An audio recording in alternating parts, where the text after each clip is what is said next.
1 hour before the art exhibition opened, I was still standing in front of the floor-to-ceiling window, watching the pouring rain outside, hoping that Ethan Miller would appear at the entrance of the gallery. My phone vibrated. A message popped up. Something came up. "I won't be coming." I frowned slightly and was just about to reply when I saw a new update in my special follows. Ethan's assistant, Lily Lynn, had posted a photo. It was a familiar car dashboard, with the caption, "Thank you, Mr. Miller, for driving me home in the rain." I froze. That was Ethan's car. I had personally designed its interior, every detail. Even the little reindeer charm hanging from the rearview mirror was the birthday gift I gave his last year. In the past, I would have called him right away, demanding answers, crying, yelling, doing whatever it took to get an explanation. But this time, I simply moved my finger and liked the post. The opening ceremony went ahead as planned. As the gallery's curator, I gave the welcome speech, maintaining a flawless smile the entire time. Near the end, my assistant River looked at me with concern and asked, "Emma, are you okay? Why didn't Mr. Miller come?"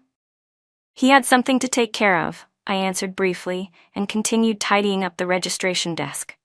The rain had stopped, the guests slowly dispersed, and I was the last one to stay, turning off the lights and locking the doors. I remembered the red wine that had spilled earlier.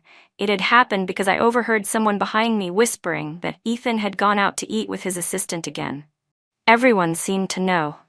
When I got home, the apartment was empty and quiet. I took a shower, made tea, and edited artwork, just like the countless other nights Ethan hadn't been home. At 2 a.m., the door lock turned. He was back. Seeing the desk lamp still on, he paused. "You're still up?" "Yeah," I replied without looking up. "Still working? Why don't you get some rest? Don't you have something tomorrow?" He came closer, reaching out to touch my hair. I turned slightly to avoid his hand. "Almost done. Why so late tonight?" "There was something urgent at the office. I had to stay until now," he said, loosening his tie. "Lily handled it well. She was a big help." I looked at him calmly. "I saw her post today. I even liked it." Ethan's expression stiffened slightly, then he awkwardly walked toward the bathroom. "Oh, she just likes posting those kinds of things." As I listened to the sound of the water running in the bathroom, I opened my laptop and clicked on the invitation email from Vanguard Collective. After thinking for a while, I typed my response and accepted the invitation. The next morning at breakfast, I asked, "Do you know where our gallery moved to?" He looked up, confused. "What?" "We moved to the Jinmao Tower last year. We're no longer at the Hawaii Center." He frowned. "When did you tell me that?" "Last summer. I sent 3 messages. I even told you at the dining table. I picked up my coffee cup. You said 'got it' every time." Ethan pressed his lips together without replying, grabbed his briefcase, and got ready to leave. "I have a dinner meeting tonight. Don't wait for me." I nodded. "All right. I've got plans too." He paused for a second, as if he wasn't used to hearing that from me, but he didn't say anything, and left. That day, I threw myself into preparing for the upcoming group exhibition of emerging artists. Ethan sent me a few messages asking what I was doing. I replied simply, "Working." I didn't give him the usual detailed updates. After work, I didn't go home right away. I went to a friend's cafe instead. We hadn't seen each other in a long time. He was surprised by how I'd changed. "You look different," he said. "Do I?" I smiled. "Maybe it's the new hair color. It suits me." He shook his head. "It's not your appearance. Your eyes, they've changed. You don't seem so tense anymore." I didn't know how to respond, so I changed the subject. "I might be working at Vanguard for a while," Ethan agreed. He was visibly shocked. "He did?" "I don't need his permission," I said with a faint smile. "This is my job, my decision." On the way home, Ethan called and said he was waiting for me at the entrance of our complex. When I walked up to his car, I saw Lily Lynn sitting in the front passenger seat. I raised an eyebrow and opened the back door instead. "Emma?" Lily greeted me sweetly. "I live nearby. Mr. Miller offered to give me a ride." "You don't mind, do you?" "Not at all," I replied calmly and got into the back seat. Ethan turned his head slightly, his voice tinged with apology. "It's hard to get a cab from where she lives." I nodded without responding. Lily's smile faltered for a second, clearly not used to my composure. In the past, whenever another woman sat in the passenger seat, I would first get awkward, then silently fume, and finally explode once we were home. That had been the pattern of our marriage. The car fell into a brief silence before Lily cheerfully tried to ease the mood. Emma, I heard your gallery landed a big project recently. Yes, we're hosting an international artist joint exhibition, I answered plainly. That's amazing. She turned to Ethan. Mr. Miller, your wife is truly impressive. Ethan nodded. Emma's very professional. I looked out the window, thinking to myself that this might have been the first time in ages he'd praised me in front of someone else. After dropping Lily off, the atmosphere in the car became even more delicate. Ethan cautiously asked, Been busy lately? Yes, pretty busy. You seem different these days. I let out a soft laugh. Do I? You don't seem to care about me as much, he said after a pause. You used to ask where I was, what I was doing, and who I was with. That's because I felt so insecure, I replied, staring straight ahead. Now I want to focus on myself. He glanced over at me but didn't say anything more. When we got home, I took out my suitcase and began packing. Where are you going? Ethan asked, leaning against the doorframe. There's a collaboration project at the Vanguard Gallery next week, I said. He frowned. How long will you be gone? About a month. Why didn't you tell me earlier? I looked up at him. I sent you an email. It's been sitting in your inbox for 3 days. He was at a loss for words. He walked over and sat beside me. Do you need me to drive you? No need. The gallery will arrange a car. He looked like he wanted to say something else but didn't. In the end, he just stood up and said, Then get some rest. Watching him walk away, I thought back to our first year of marriage. Back then, I had just started working at the gallery. I would come home every day excited to share my experiences with him, but he would always respond absent-mindedly, barely paying attention. Over time, I learned to stop bothering him, to swallow my words, until one day, I found a chain with a woman's phone number on it, in the pocket of his coat. There was a little heart drawn next to the number. When I asked who she was, he replied impatiently, A client. Don't make a big deal out of nothing. From that moment on, I became suspicious and insecure. I often checked his phone and his social media accounts. In turn, he grew more and more irritated with my clinginess.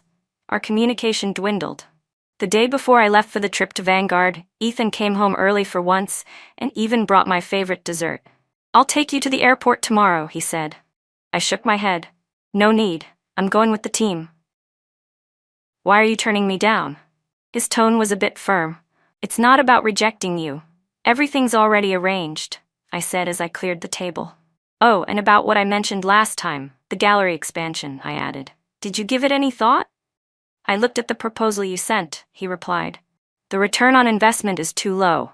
I suggest you wait a bit longer, Ethan said. I nodded. All right then, I'll handle it myself. What do you mean? I applied for a bank loan. It's already been approved. Ethan looked at me in shock. When did you decide that? Why didn't you discuss it with me? We did discuss it. You didn't agree, so I found another solution. Emma, he said seriously, this is a huge decision. You can't make it alone. I set down the plate I was holding. Why not? It's my gallery, my career. You're my wife, and I'm myself first. In that moment, the gap between us felt clearer than ever before. The next morning, I went to the airport alone. Ethan had left the night before and never came home. When I arrived in Vanguard City, someone from the Lewin Art Gallery came to pick me up. After getting settled, I immediately threw myself into work. This was a major cultural exchange initiative, several top-tier galleries collaborating on an international exhibition, on a scale bigger than anything I had ever been part of. That night, after returning to the hotel, my assistant, River, messaged me. Emma, Mr. Miller came to the gallery looking for you around noon. He seemed pretty anxious. I only replied, Got it. I didn't call Ethan back, and he didn't reach out either. 3 days later, he finally sent a message. How's work going? Pretty well. There are a lot of resources here. When are you coming back? It might be delayed. They need me here for a while. After I sent that message, Ethan called me immediately. Emma, what's going on with you? What do you mean? You've changed. You used to call me 10 times a day when you were on a trip. Now you don't even reach out once. I replied softly, and how many of those calls did you actually want to answer back then? Weren't you just humoring me every time? There was a moment of silence on the other end. Emma, we need to talk. I'm flying to Vanguard tomorrow. No need, I'm really busy. This isn't a request, I've already booked the ticket. After he hung up, I didn't feel the same flutter of expectation I once would have. I simply returned to working on the exhibition plans. The next afternoon, Ethan showed up at Lewin Gallery as promised. When he saw me in the middle of a meeting with my team, he waited quietly off to the side. Once we finished, I walked over to him. Hungry? There's a good restaurant nearby, I offered. Do you even care if I'm hungry? He stared at me. Do you know how many messages I sent you these past few days? I was too busy with work to check. Back when I used to work late and didn't respond to your messages, you'd freak out and call me over and over. Now you don't even look at mine. I smiled. Back then, I wasn't confident. I was afraid of losing you. But now, I have my own things to focus on. He followed me silently to the restaurant. After we sat down, he studied me. This opportunity means a lot to you, doesn't it? It means everything, I said. The director at Lewin is retiring, Ty. They want me to take over operations for the entire Vanguard region. Ethan's expression darkened. You're planning to stay in Vanguard? I'm thinking about it. Emma, your life, your home is in the city. I set down my knife and fork. Home? You mean the house you barely returned to? His tone sharpened. I don't agree with you staying here. I looked him in the eye. Ethan, I don't need your permission. On the way back to the hotel, he suddenly reached out and held my hand. I'm sorry, he said. I'm just not used to you being so independent. You feel like a stranger lately, and that scares me. I didn't pull my hand away, but I didn't hold his hand in return. I had only just found myself again. Is this because of Lily? He asked with a sigh. I can have her removed from the company. It's not about anyone else, I said. It's about me. All these years, I poured all my attention into you, and forgot that I have my own life and dreams. That night, Ethan slept on the hotel couch. I lay in bed, thinking about our first year of marriage. I was still in grad school then, and he was already building his career and business. To match his pace of life, I gave up the chance to study abroad. I gave up many opportunities to exhibit my work so I could support his career and attend his social events. Over time, I became dependent on his approval, hungry for his attention, and in doing so, I neglected my own growth and value. The next day, we visited the exhibition venue together. For once, Ethan showed genuine interest in my work, and even gave a few constructive suggestions. You're really good at this, he said. I responded sincerely. Thank you for your help. He seemed moved by my tone. Emma, have I been neglecting you for too long? I didn't answer directly. Everyone gets overlooked sometimes. What matters is how we deal with it. In the days that followed, Ethan began visiting me in Vanguard every week. He became more attentive than ever. He took me out to dinner, joined me at exhibitions, and even asked about the challenges I faced at work. But when I brought up the possibility of staying in Vanguard long-term, his attitude shifted instantly. That's not happening, he said. My company is in a city. I can't move here. I didn't ask you to move, I replied calmly. I was just telling you my decision. Then what about us? Are we just going to live apart? We can keep things as they are. You work in a city. I work in Vanguard. We can see each other on weekends. His face darkened.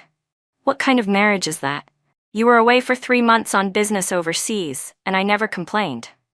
That was different. It was for work. I didn't have a choice. Well, this is for work too. Why is it different when it's me? He had no answer. He simply slammed the door and left. For the next few days, Ethan didn't contact me. But I did receive a message from River, forwarding a photo that Lily had posted on social media. It was a picture of a necklace, a very expensive one. The caption thanked Mr. Miller for the gift. It was the exact necklace I had once admired but never bought, because it was too expensive. Looking at the photo, I didn't feel angry or sad. I just sighed softly and liked the post. A week before the exhibition opening, Ethan suddenly appeared in my office. His expression was serious. We need to talk.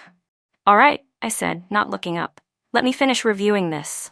Emma, do I still matter to you? I raised my head. What do you mean?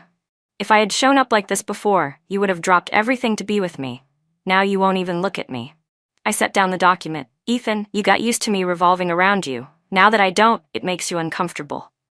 I just feel like you've changed. Like you don't love me the way you used to. Love isn't about dependency or losing yourself, I said.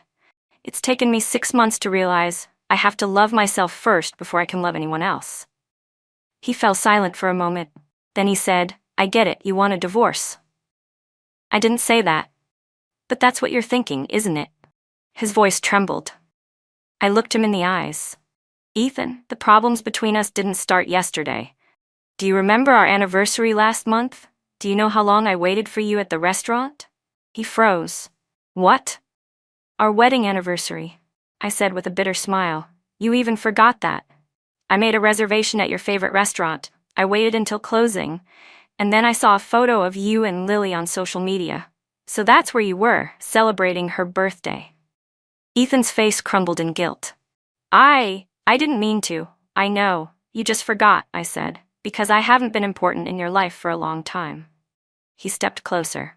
Emma, you are important to me. I can change. Let's start over, okay? I shook my head gently. It's too late. I pulled out the divorce agreement I had prepared long ago from my bag and handed it to him. Ethan, let yourself go, and let me go too. He stared at the document, his face turning pale. You're serious? I've never been more serious. On the day of the exhibition opening, Ethan didn't show up. River told me he had called to say he was going abroad on a business trip for a while. I focused on greeting the guests. The exhibition was a huge success. That night, I received a message from Ethan. I signed the papers. They've been sent to the lawyer. Good luck, Emma. 1 month later, the divorce was finalized, and I officially took over operations for the Vanguard region at Lewin Gallery. At the opening reception, someone asked about my husband. I smiled and replied, We've separated. That's a shame. You two look perfect together. Some paths are meant to be walked together, I said. Some, you have to walk alone. I raised my glass in a toast to new beginnings. 6 months after the divorce, I had fully adapted to life in Vanguard. The gallery was thriving. The first major exhibition curated by my team received widespread acclaim in the industry and even caught the attention of international buyers. One evening after work, I got a call from River. He still worked at the gallery in a city, which was now under my management. Emma, he said, Mr. Miller came by the gallery today. He didn't look well. I frowned. What did he say? He asked when you'd be back in the city. I told him you didn't have any plans to return soon. Then he just sat in the reception area all afternoon. He didn't leave until closing. I sighed. All right, thanks for letting me know.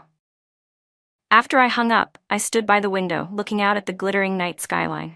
My phone vibrated again. It was a message from Ethan. Emma, I really regret it. Can we meet? Just once? I didn't respond right away. Since the divorce, Ethan had sent me similar messages a few times, and I had politely turned him down.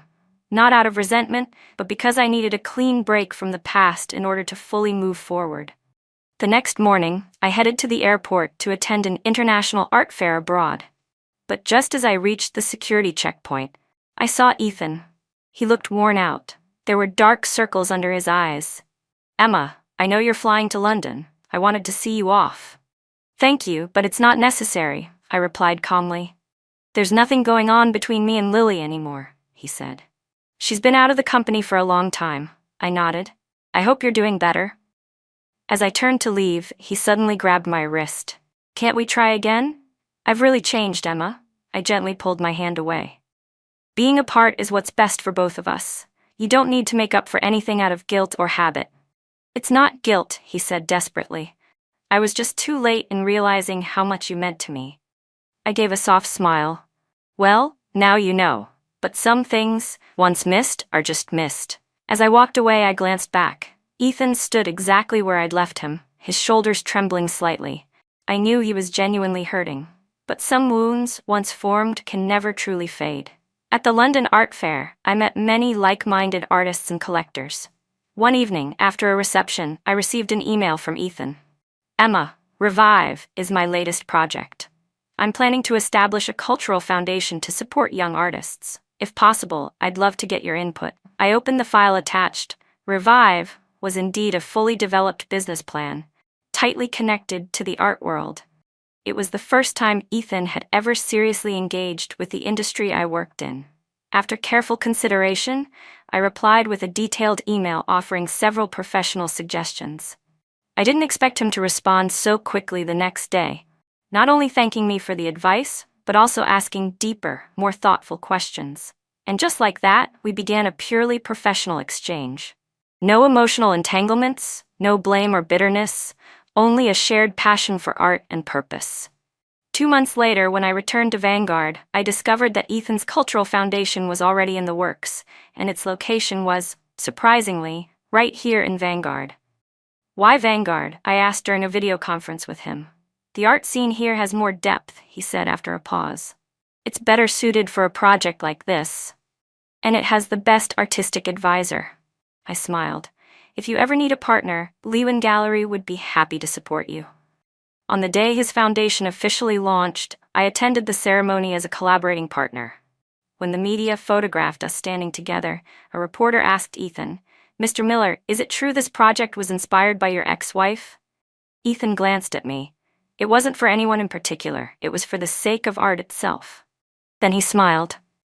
But Miss Emma did open my eyes to the value of art. After the event, he invited me to dinner. During the meal, he mentioned his company was preparing to open a branch abroad. I might be away for a while. Good luck, I said sincerely. He suddenly turned serious. Thank you for making the decision back then. If you hadn't insisted on leaving, I probably would have stayed blind and selfish forever. I nodded. Everyone needs a chance to grow. Would you say we're friends now? He asked cautiously. I thought for a moment. Maybe. At least we're collaborators who respect each other. When we said goodbye, Ethan didn't try to hug me. He simply gave my hand a gentle shake. Take care of yourself. As I watched him walk away, I felt no regret, only calm. Some people are meant to be just passing figures in our lives, even if we once believed they'd walk with us forever. A year later, at an international art exhibition in Paris, I saw Ethan again. He looked energetic, more composed and mature. We greeted each other politely and walked the exhibition together. How's the foundation doing? I asked. Great, we funded over 20 young artists. 3 of them have already gained international recognition. Congratulations, I said sincerely. We stopped in front of an abstract painting. Ethan paused. You know, I used to scoff at this kind of work. Thought it was all just showy nonsense. But now, I can see the depth and emotion in it. I smiled. People change. At the evening banquet, someone mistakenly assumed we were still married. Ethan politely corrected him. We're divorced. Now we're friends and partners. The person apologized awkwardly, but Ethan simply said, It's fine. It's an honor to work with Miss Emma. On the way back to the hotel, Ethan asked me, Do you ever regret it? I knew what he meant. I shook my head. No. You? At first, I regretted it a lot. Felt like I lost the most important person in my life. But now I understand. If we hadn't separated back then, neither of us would have grown the way we have now. I nodded in agreement. Ethan suddenly turned serious. If, just if, one day we're both ready, could we ever start over? I looked into his eyes. Ethan, the past is the past. We've each found the path that suits us, haven't we? He gave a bitter smile. You're right, it's just, sometimes I wonder, if I had cherished you more back then, would things have turned out differently? Life doesn't work with what-ifs. It only gives us the present and the future, I said gently. And right now, we're both doing well. After returning to the country, my life remained full and fulfilling. The gallery continued to thrive, and I began exploring my own creative work. The inspiration and ideas I had once suppressed finally had a place to be expressed. One day, I received an invitation from Ethan. His foundation was holding its first annual awards ceremony, and he invited me to be one of the judges. At the ceremony, we jointly presented the award for Most Promising New Artist. As we shook hands on stage, Ethan leaned in and whispered, "Thank you for coming. This is a great initiative. I'm happy to be part of it," I replied sincerely. At the reception afterward, a reporter came to interview us about our collaboration. Many people think ex-spouses can't work together peacefully. How did you two manage it? The reporter asked. Ethan looked at me, signaling for me to answer first. Because we respect each other's professional abilities, I said. Divorce only ends a marriage. It doesn't mean we become enemies. And you, Mr. Miller? I believe Miss Emma is one of the finest experts in the field. It's an honor to work with her.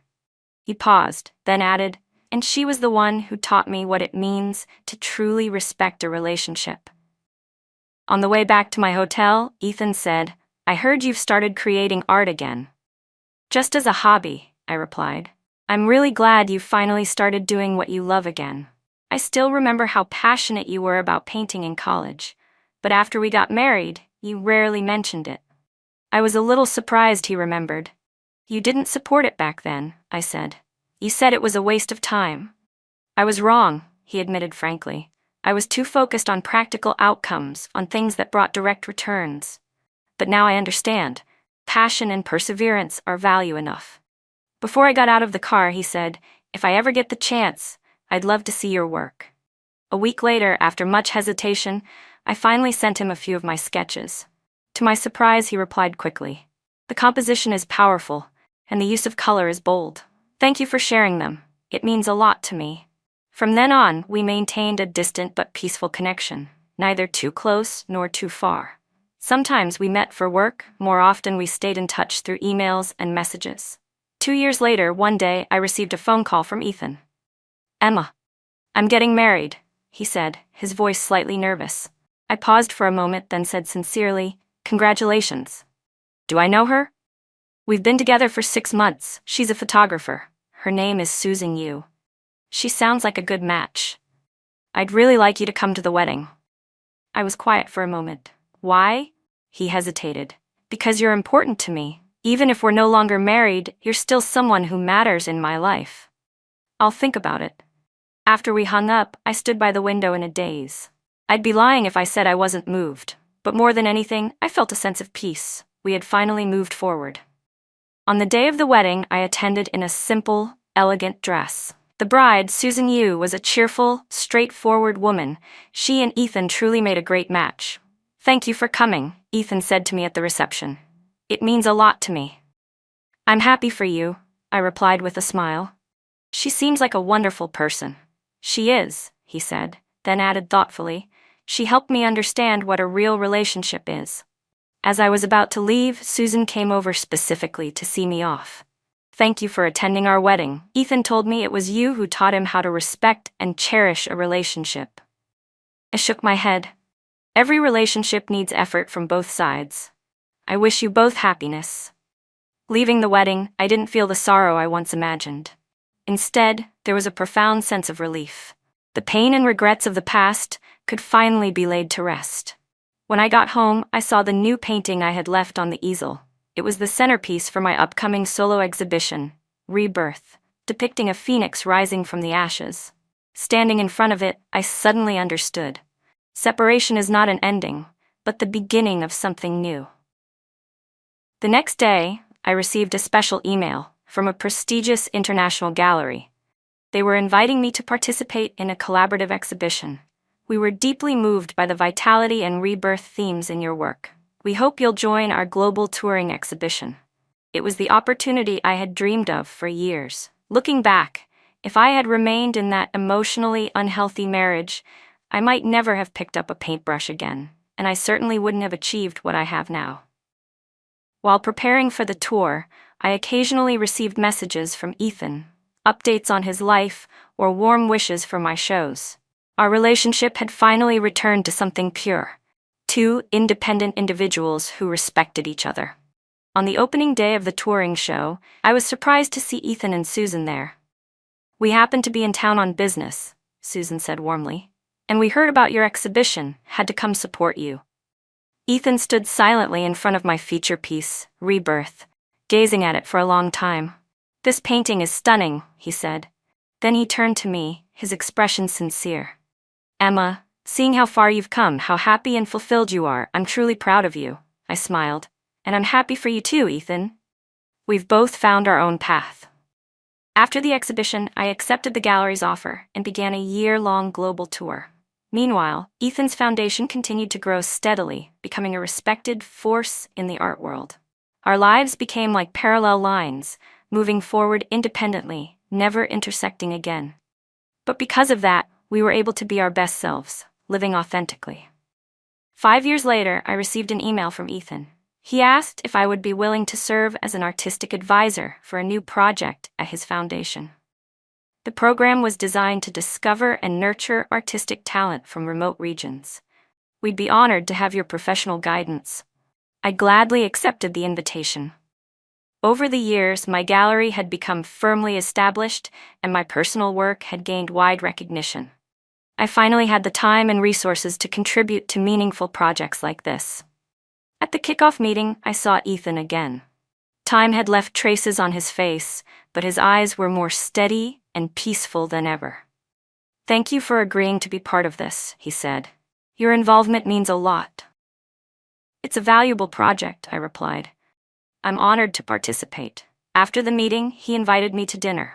During the meal, he mentioned that Susan was currently filming a documentary in Africa and wouldn't be back for another 3 months. "She's a well-known international documentary filmmaker now," he said with pride. "We each have our own careers, but we try to support each other as much as we can." "Sounds like you have a healthy relationship," I said. He nodded. "Yes, we both understand that our worth isn't defined by the relationship alone." Then he paused. "That's the most important thing I learned from our marriage." I smiled but said nothing. "Emma," he suddenly asked, "have you met anyone over the years?" "There've been a few relationships," I answered honestly, "but none of them lasted. Still, I'm not in a rush. Life is full even on my own." He nodded in understanding. "What matters most is that you're happy now." "Yes," I said. "I'm very content with my life now." As we left the restaurant, Ethan said, "I'm going to visit my parents tomorrow. They've been missing you." That surprised me. "Really? I thought they might resent me." "No," he shook his head. "They understand. In fact, my mother once told me that you did something she always wanted to do but never could." I thought of Ethan's mother, a gentle but quietly enduring woman who had spent her entire life living in the shadow of her husband. "Please send them my regards." The next day, I received an unexpected visitor, Ethan's mother. "It's been a long time, dear," she said kindly, smiling. "Auntie, what brings you here?" I quickly invited her in. "Ethan said he ran into you. I just wanted to see how you were doing." Her eyes scanned my apartment. "You're doing well, I can tell." I made her some tea. "Yes, work is going well, and life is fulfilling. When you filed for divorce, I actually supported your decision," she said suddenly. "I just didn't say it out loud. Ethan takes after his father too much, self-centered, always seeing his wife as an extension of himself. Your departure made him realize what marriage really means." Bookmark. Go back. I was surprised. "Auntie, you?" "When I was younger, I didn't have your courage," she sighed. "I just endured until now. So when I saw you make your own decision, I felt proud." As she was leaving, she held my hand. "Child, no matter what path you take, always remember, your happiness comes first." After seeing her off, I stood by the window reflecting on her words. I realized that my decision had changed more than just my own fate. It had, in a way, influenced those around me too. At the project meeting the next day, Ethan seemed to know his mother had visited me, but he didn't ask about it. We stayed focused on our work, discussing ways to more effectively discover and nurture young artists. "I have an idea," I said. "Beyond funding, we could offer these artists exhibition opportunities and platforms for international exchange." Ethan's eyes lit up. "That's a great idea. I've actually been thinking about establishing a cultural exchange center in Europe. Then we could collaborate, combine your foundation's reach with my gallery's network." "It's settled then," he said without hesitation. Over the next 6 months, we worked closely to implement the artist development program. Ethan's ability to execute and my curatorial expertise complemented each other perfectly, and the project progressed smoothly. One day, while reviewing a young artist's portfolio, Ethan suddenly asked, "Emma, do you remember how we first met?" I thought back. "At the university art department's exhibition, you came as a sponsor." "That's right. I was drawn to your piece, Winter Sunlight. It left a deep impression on me. You remember that?" I was genuinely surprised. "You didn't seem all that interested in art at the time." "I just didn't know how to express it," he admitted with a wry smile. That painting made me feel calm and warm, like my best childhood memories. It was the first time Ethan had ever shared his true feelings about art with me. So he hadn't been unmoved by beauty, he just didn't know how to express it. "What about later?" I asked. "Why did you become so opposed to my work?" He was silent for a moment. "Maybe it was jealousy," he said quietly. You have a gift I'll never have, the ability to express yourself through art. I could only prove my worth through money and power." His honesty made me reevaluate our past. It hadn't just been me who felt unseen in that marriage. He had his own insecurities too. "Everyone has their own strengths and value," I said softly. "Your strategic thinking and business skills are a rare kind of talent, too." He smiled. "Thank you for saying that. Over the years, I've finally come to understand life isn't just about success and status. There are far more important things." The night before the program's official launch, we were working late at the office when Ethan suddenly received a call. His face turned grim. "What is it?" I asked after he hung up. "My father had a heart attack. He's on the way to the hospital," Ethan said. "I'm coming with you," I replied without hesitation. At the hospital, when I saw Ethan's mother anxiously waiting, I immediately went over to comfort her. The surgery lasted 4 hours. When the doctor finally came out and announced the operation was a success, we all breathed a collective sigh of relief. But Ethan's father would still need a period of rest and recovery. That night, the three of us stayed at the hospital. By dawn, Ethan offered to drive me home so I could rest. "Thank you, Emma," he said warily. "You didn't have to do all this. Don't overthink it. Your father has always been kind to me." That afternoon, I brought some nutritional supplements to the hospital to visit. Ethan's father was awake. Though weak, he seemed to be in good spirits. "Emma," he called me using the affectionate name older generations preferred. "I never thought I'd see you again." "You have to take care of yourself and rest well," I said gently. "Ethan was foolish back then," he sighed. "I'm sorry for what he put you through. Seeing the two of you able to get along now, it means a lot to me and his mother." "The past is in the past," I said. "We're both doing well now." As I was leaving the room, I ran into Ethan and Susan in the hallway. She had just returned from Africa. She looked tired, but deeply concerned. "Thank you for visiting my father," Ethan said. "He's doing much better." Susan warmly grasped my hand. "Thank you for taking care of Ethan and his parents during this time. I've been stuck with work and couldn't be here. I felt incredibly guilty." "It's nothing," I replied, "just something anyone would do." On the way home, I thought of the kindness Ethan's parents had always shown me, and Susan's sincerity and warmth. It hit me. Time really can heal all wounds. It allows us to let go of past grievances and return to the most genuine form of connection. A week later, Ethan's father was discharged from the hospital, and our artist development program officially launched. At the opening ceremony, Ethan made a point to acknowledge my contribution. "Emma is the heart and soul of this project," he said. "Without her expertise and guidance, we wouldn't have achieved what we have today."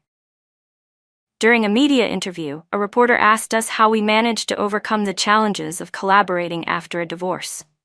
"There were no real barriers to overcome," I answered. "We just chose to focus on each other's strengths and professionalism, rather than the regrets of the past." Ethan added, "Miss Emma taught me what true respect and understanding mean, not just in personal relationships but also in professional ones." 1 year later, our artist development program had yielded impressive results. Over a dozen young artists had secured opportunities to exhibit internationally, and 3 had signed with well-known galleries. To celebrate the program's success, Ethan organized a small gathering for all participants. Susan was there, too, now a well-known photographer and documentary filmmaker. "Next month, I'm heading to South America to shoot a documentary about the Amazon rainforest," she said excitedly. "I'll probably be gone for 6 months." "Sounds like an amazing project," I said sincerely. "It is," she smiled, "but it also means I'll be leaving Ethan alone again." She gave him an apologetic look. "Don't worry," he said gently. "We're used to this rhythm. I've got plenty to keep me busy too." Watching the mutual understanding and support between them, I genuinely felt happy. That's what a healthy relationship should look like. After the party, Ethan offered to drive me home. On the way, he said, "Emma, there's something I've always wanted to say. Thank you for your courage and decisiveness back then." "Why say this now?" I asked. Seeing the light in those young artists' eyes today, it reminded me of you when you were young. That love and dedication you had for art, I ignored it. I even tried to suppress it. I sighed softly. Back then, we were both too young to understand how to balance ourselves with a relationship. Yeah, he nodded, but I'm glad you made the right decision. If you hadn't, we might both still be stuck in that unhealthy relationship, never able to grow. The car stopped downstairs in front of my building. Ethan didn't turn off the engine. He just turned to me and said, "I wish you happiness, Emma, truly." You too, Ethan. As I watched his car disappear down the road, I suddenly understood. Some people are meant to be just passing figures in our lives. They don't arrive to stay until the end, but to teach us something important about life. The next day, I received a special package. Inside was a painting. It was Winter Sunlight, the one I had created back in college. Attached was a handwritten note. This piece has been in my personal collection for years, but now I believe it should return to its creator. Thank you for teaching me how to love, how to respect, and how to grow. Ethan. Looking at that painting from my younger years, I was filled with emotion. Back then, I had been full of dreams and passion, unaware of how many twists and turns lay ahead. Now looking back, every bit of pain and struggle had become the very nourishment that helped me grow. A few months later, my solo exhibition opened at the National Art Museum. The theme was the journey of life. On opening day, Ethan came with both of his parents. "Your work is so beautiful, dear," his mother said, holding my hand with tears in her eyes. This piece, Rebirth, moved me deeply. "It's clear you poured your heart into this," his father added, pointing at my central piece. Ethan stood quietly nearby, his eyes moving from one canvas to another. "Each painting is full of strength and wisdom," he said, "just like you." After the exhibition ended, I received an offer from a world-renowned art foundation, inviting me to serve as their artistic director for the Asia region. It meant relocating to Paris. Before making the decision, I met with Ethan to tell him the news. "That's an incredible opportunity," he said sincerely. "You should take it. But it means our collaborative projects." "Don't worry," he smiled. "We can continue working remotely, and flights between here and Paris are pretty convenient." As we said goodbye, he added, "Emma, do you remember when you decided to move to Vanguard? I tried to stop you. But now I finally understand, everyone has the right to chase their dreams and happiness." I nodded. "Thank you for understanding." "No," he said, looking at me seriously. "I should be the one thanking you. Thank you for walking away back then. It gave me the chance to become a better person." The night before I left, I received an invitation from Ethan and Susan to have dinner at their home. During the meal, Susan said, "Once you've settled in Paris, we'd love to visit. I've always wanted to photograph the artist community there." "You're welcome anytime," I replied with a smile. Looking back one last time at the city where I had lived most of my life, I felt no sadness, only gratitude and anticipation. Gratitude for every experience, sweet or bitter, and anticipation for all the infinite possibilities ahead, waiting for me to explore and create.